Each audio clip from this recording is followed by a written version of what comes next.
Assalamualaikum warahmatullahi wabarakatuh. Hai. Kembali lagi bersama Ran, berlari menuju kreativitas tak terbatas. Nah, pada podcast kali ini kita akan mengulik atau membedah sebuah karya sastra berupa cerpen penulis dari siapa teman-teman? Dari Ali Nurida. Ya, siap. Sebelum masuk ke bahasan podcast nih ya, alangkah lebih baiknya Judul cerpen. Oh iya sih, lupa. Judul cerpennya apa nih teman-teman? Lagi patah hati yang menemukan cinta di bar tua. Nah, sebelum masuk ke pembahasan nih, alangkah baiknya kita saling kenal lebih dulu nggak sih? Iya. Dimulai dari teman saya yang sebelah kanan deh ya. Yuk. Hai semuanya, perkenalkan nama saya Nina Zara Al-Muhdal, bisa dipanggil Nina. Dan yang selanjutnya, Nah, saya sendiri, perkenalkan nama saya Ulfianti Nawasi Rahayu, biasanya dipanggil Ulfi. Kalau saya sendiri, nama saya Retnawan Andari, biasanya dipanggil Retno. Nah, sudah kenal kan ya teman-teman ya? Betul, berarti sudah sayang dong sama kita. kalau udah saya jangan ditinggal. Ya betul. Iya. Patah hati nih kayak judul cerpennya. Nah, selanjutnya nih mungkin kita bisa mengulik sedikit gambaran besar isi dari cerita cerpen tersebut. Mungkin bisa Mbak Retno dulu jelasin. Oke, gambaran jadi besarnya. kalau dari awal pertemuannya, awal adegannya itu ada dua orang tokoh utama, yaitu Kifler sama si Aku, itu adalah sahabat dari si Kifler. Jadi si sahabatnya Kifler ini mencari tahu kok si Kifler ini nggak ada gitu ya di sebuah bar. Jadi mereka itu lagi main ke sebuah bar, pas dicari-cari ternyata si Kifler ini lagi bermesraan sama Melisa. Bermesraan nih. Terus lanjut gimana? Terus habis ngeliat itu kayak si sahabatnya Kifler ini heran gitu ya. Soalnya Kifler itu kayak baru patah hati gitu. Terus selanjutnya, nah, lanjutannya nih ya, baru patah hati, tapi kok temennya ini heran, tokoh akunya ini heran, kenapa kok baru patah hati, tiba-tiba sudah menemukan pengganti, kok cepet gitu ya. Ada cinta baru. Ya itu Melisa tadi. Melisa itu sebagai apa? Kayak pemandu suara di bar tersebut. Nah itu bertemu dengan Kifler yang patah hati dan akhirnya menjalin hubungan. Dan menjalin hubungannya itu di tempat bar saja, di remang-remang, di bawah remang-remang lampu gitu. Dan pada akhirnya karena bertemu itu nggak pernah di luar bar, jadi itu ternyata si wanita itu lebih tua dari si Kifler. Bahkan si wanita itu janda. Plot twist banget sih pada akhirnya. Si Kiflernya itu sampai kayak gak nyangka gitu loh. Ternyata ya, si Melisa ini lebih tua. Nice try. Nice try. Nah jadi seperti itu gambarannya. Lah lalu selanjutnya kita mau bahas apa nih? Mau bahas apa ya? Kodenya nggak sih? Kode apa dulu nih? Kode bahasa dong. Bukan kode cintanya. Aduh, susah kalau ngomongin cintanya mas sekarang. Jadi kita mau bahas kode bahasa, kode sastra, sama kode budaya, betul. 3 kode yang ada di karya sastra. Balik. Gimana? Bahasa dulu, habis itu kode budaya, baru kode sastra. Biasa fokus. Iya, nggak fokus nih, ya ampun. Sudah banyak tugas. Betul. Oke, yang pertama yaitu kode bahasa. Kode bahasa itu konvensi-konvensi yang kompleks berkenaan dengan unsur kebahasaan sebagai sistem tanda pemberian pesan. Perlu dikuasai oleh pembaca agar berhasil dalam mengapresiasi sebuah karya sastra yang dibacanya. Terus selanjutnya yaitu kode budaya. Nah, selanjutnya yaitu kode budaya. Apa sih kode budaya itu? Nah, di sini dijelaskan bahwa kode budaya adalah pemahaman terhadap latar belakang kehidupan, konteks, dan sistem sosial budaya. Penganalisisan kode budaya harus dikembalikan kepada unsur dan sistem budaya setempat sesuai dengan yang diceritakan pengarangnya. Kehadiran karya sastra secara tidak langsung tidak bisa terlepas dari kenyataan sosial budaya pengarangnya. Jadi dapat disimpulkan bahwa kode budaya ini merupakan berasal dari latar belakang peristiwa sang pengarang sendiri, dari pengalaman maupun yang dilihat sang pengarang di tempat tersebut. Nah, selanjutnya ada kode sastra nih, dijelaskan. Kode sastra itu adalah kode yang berkenaan dengan hakikat, fungsi sastra, karakteristik sastra, kebenaran imajinatif dalam cerita, kemudian kebenaran imajinatif dalam sastra, kemudian sastra sebagai sistem semiotik, dan sastra sebagai dokumen sosial budaya. Jadi sastra itu kode sastra itu lebih kayak strukturnya gitu nggak sih, kayak lebih ke sastranya gitu. Sastranya dari cerita tersebut kayak gitu. Iya.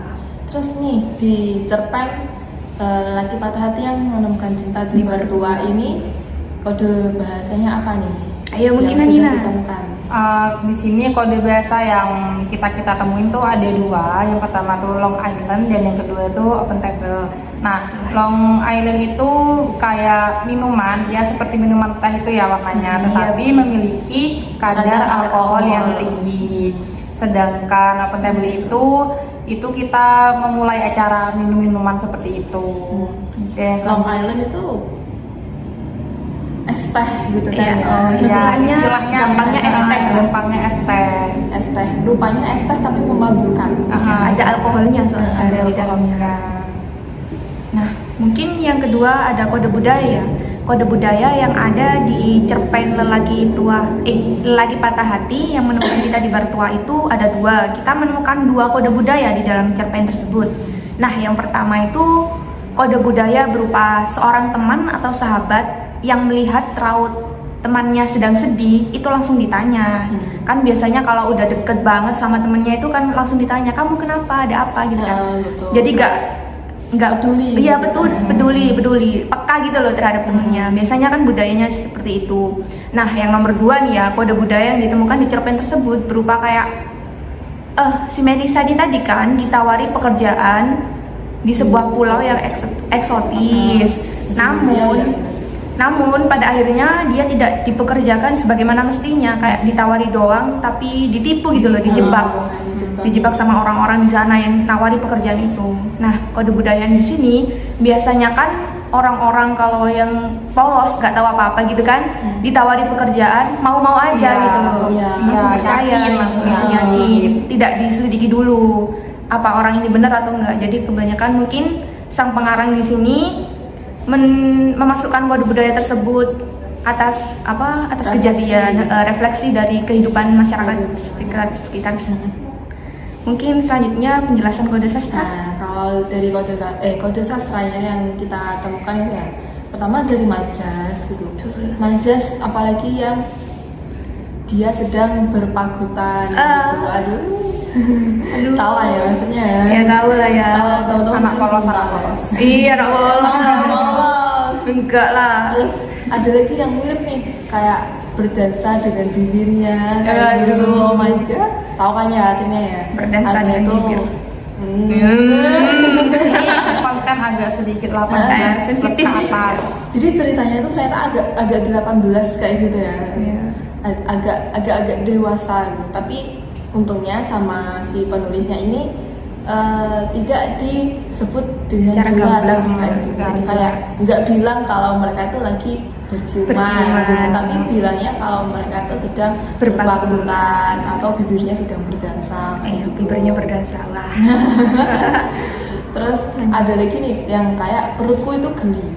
Perutku geli. Ya, perut geli itu jadi kayak jijik gitu enggak sih? Iya. Perut geli itu. Ih gitu loh kan. Ih gitu kan. Tapi bahasanya itu dibahasakan perutnya geli. Terus ada getaran waktu kayak gitu. Waktu si Kifler bilang ke sahabatnya, kan ditanyain ya sama sahabatnya itu, terus gimana nasibnya sama Nindya gitu kan. Nindya itu mantan sebelum Bertemu Melisa. sama Melisa gitu, yang bikin dia patah hati. Nah, Terus betul. habis itu ketemu sama Melisa, itu Nindya gitu kan. Jadi ditanyain, terus gimana nasibnya sama Nindya gitu. Sama si Kifler jawab, aku akui ada getaran waktu. Waduh. Berarti berdebar gitu ya. Berdebar-debar gitu. Kayak si Kifler ini sempat berdebar-debar waktu dia sama si Nindya gitu. Betul. Tapi sama si Kifler karena udah mabuk cinta sama Melisa tadi, hubungannya sama Nindya tuh kayak nggak diakui gitu loh. Betul. Jadi cuma dibilang, oh iya aku sempat berdebar sama dia, tapi itu ternyata cuma perasaan sementara. Oh, Gitu ya si Kifler. jangan kayak gitu ya. Jangan baik. dicontoh. Betul. Terus ada, ini juga yang agak dewasa gitu. Ya, agak dewasa. Ini Sensitif nih. belahan dada. Hmm. Jadi kalau orang-orang pasti udah tahu ya belahan dada itu Apa ya kayak gitu. Istilahnya udah umum gak sih gitu? Dan penulisnya itu tadi yang seperti yang tadi disebutin, penulisnya itu sopan gitu. Maksudnya nggak secara terang-terangan Ya, menyebut nggak bahwa terang-terangan. belahan dada itu payudara. Heeh. Mohon maaf, sensitif Malah sekali. kita yang nyebut ya. Malah kita Soalnya yang nyebut loh. harus dijelaskan kode sastranya itu belahan dada itu apa? maknanya Heeh. payudara gitu. Terus ada lagi nih yang tidak sampai di telinganya. Jadi waktu si sahabatnya itu ngasih nasihat gitu nggak Betul, sih? betul. Ngasih nasihat. Suka. Tapi si Kifler ini nggak mendengarkan. Jadi bilangnya si aku ini si sahabatnya omongannya itu tidak sampai di telinganya si Kifler. Kayak si Kifler itu keras kepala banget gitu ya. Iya, keras kepala sih. Udah dinasehatin tapi masih ngelakuin gitu. ngelakuin Sama si sahabatnya udah dibilangin kalau kayak udah diwanti-wanti gitu loh buat menjalin hubungan baru sama Melisa gitu. Tapi si Kiflernya ternyata malah ngotot gitu. tetap. Kayak ya percaya diri sama keyakinannya kalau Melisa itu adalah pujaan hatinya dia. dan ternyata zong kan di Patah akhir hati lagi.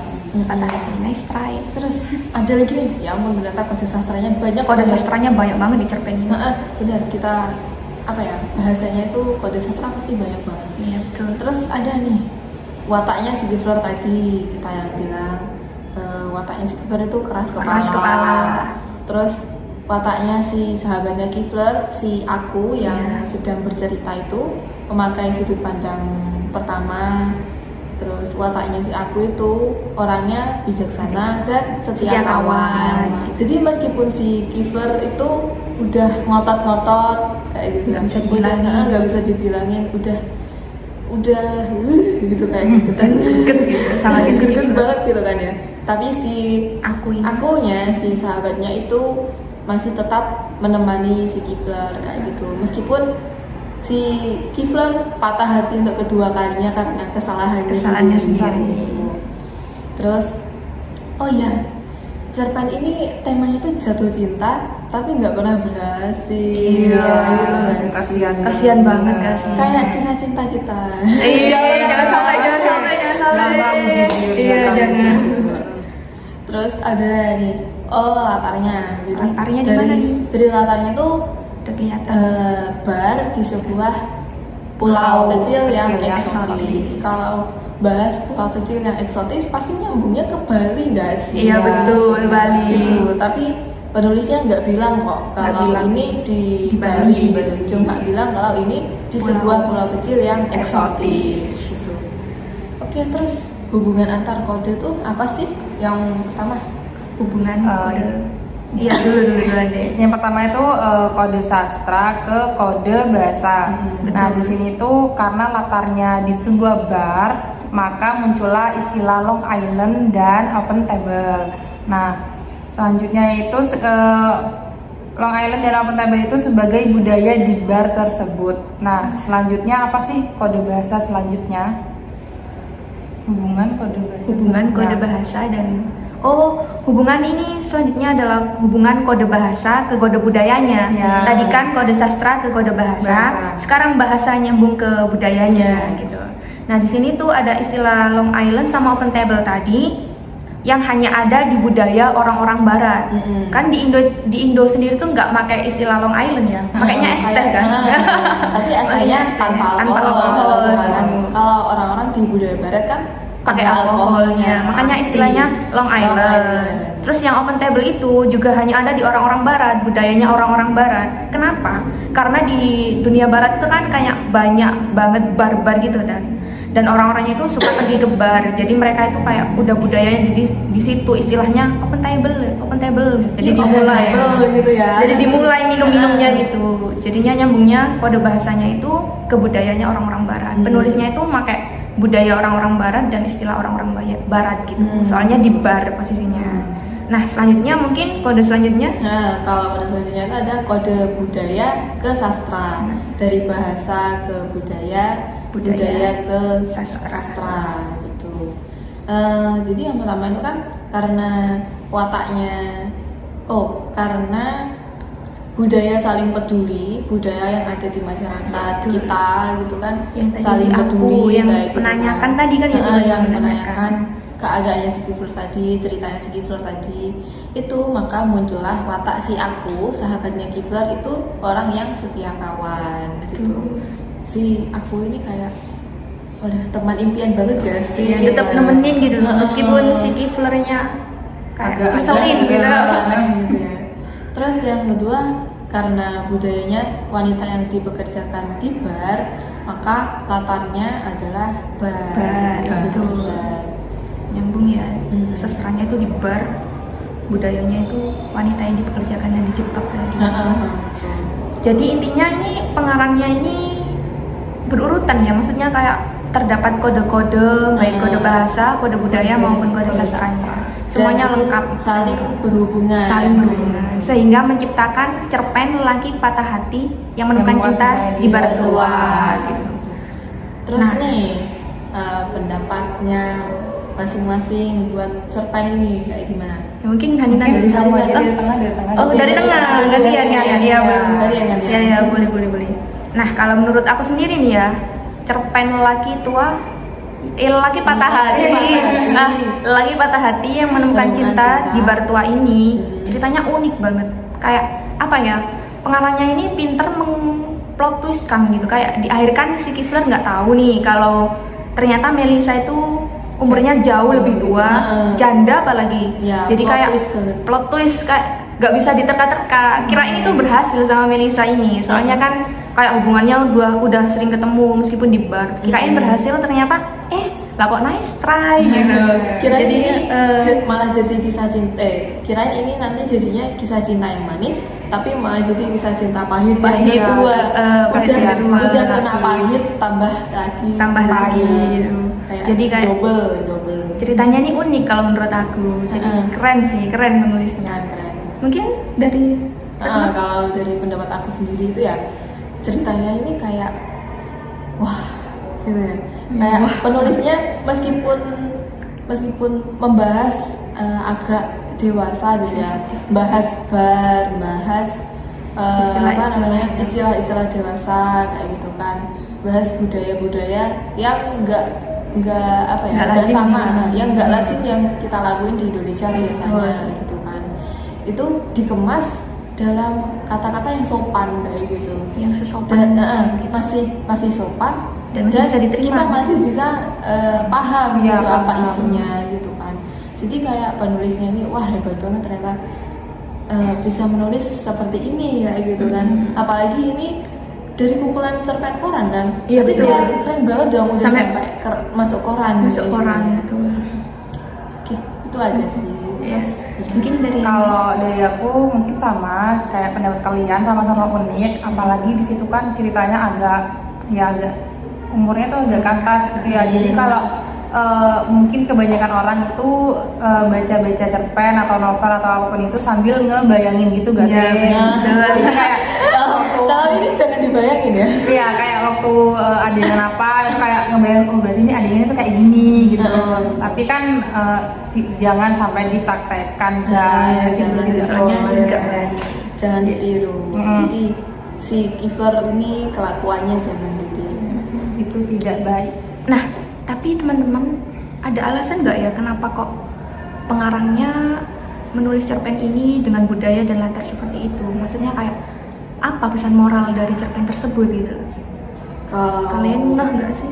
Kenapa kok penulisnya seperti itu? Pendapat kalian gimana? pesan moral Pesan moral yang ada di cerpen tersebut. Kayak jangan langsung cepat-cepat gimana ya, kan itu kan baru ketemu. Iya. Nah, terus kayak tiba-tiba kan kalau kayak langsung jatuh cinta gitu, itu kan kurang baik gitu gak Betul, sih? kurang baik. Intinya jangan langsung percaya Iya, ya. Belum tahu aslinya gimana kayak gitu kan. Jadi, terus lanjut. Aku apa kamu? gimana kalau kita berdua ya? Kalau aku sendiri, mungkin pesan moralnya itu adalah ya jangan terlalu keras kepala lah ya. Udah dinasehatin sama temennya. Bahkan si Kifler ini sampai rela loh hutang-hutang gitu, Iya. cari-cari hutang buat dia biar bisa pergi ke bar, ketemu sama Melisa kayak gitu kan. Jadi jangan nuruti gengsi ya. Kayak gitu ya. Jangan hutang untuk jangan hal yang turutin tidak- gengsi, cuma buat utang, cuma buat ketemu sama cinta Yang belum pasti. yang ternyata nggak Hmm. pasti gitu kan ya. Jadi mungkin pesan moralnya jangan mudah percaya sama orang lain, apalagi yang baru bertemu loh ya. Terus jangan keras kepala jika dinasehatin. Terus yang terakhir mungkin jangan memaksakan diri ya. Ya, Jangan itu gengsi. tidak baik. itu teman-teman. Jadi mungkin itu pesan moral kenapa pengarang mengangkat cerita tersebut. Menurut kita nih ya, Iya, menurut kita loh. Udah nih ya, kita bahas apa lagi? Udah selesai kan? Oh, udah sih Kayaknya kayak cukup sih. kode-kodenya apa, hubungan antar kode, terus alasan penulis sudah. Alasan penulis juga sudah. Apa lagi ya? Pulang nggak sih? Udah kebelet mau pulang kampung nih kayaknya. Iya. Aduh, Retno kayaknya mau pulang kampung. Nah, tuh. Aduh, Aku mau balik pulang kampung. Ya semoga selamat sampai tujuan. Nah, terima kasih. Nah, Oke. mungkin ditutup nggak nih? Nah, Gitu. Nggak mungkin sampai besok. Iya, nggak mungkin. Jadi, Jargon dulu dong. Oh ya jargon kita apa nih? Mungkin Retno bisa mimpin? Oke. Podcast kita udah selesai. Betul. Bersama kita Ran Berlari menuju kreativitas tanpa batas. Oke, terima kasih. Ayo, salam dulu dong. Salam. Oke, 1, 2, 3. Wassalamualaikum warahmatullahi wabarakatuh. Sampai jumpa di podcast selanjutnya. Ya, mohon maaf apabila ada kesalahan dalam pengerjaan video maupun kata-kata kami kurang berkenan di hati kalian. Dadah. Sampai bertemu kembali di Ran. Heart beats fast, colors Hai, and kembali lagi bersama Ran. Berlari menuju how to be brave. How can I love when I'm afraid to kreativitas tak terbatas. watching you stand alone? Nah, pada All of my video lagi ya. doubt suddenly goes away somehow.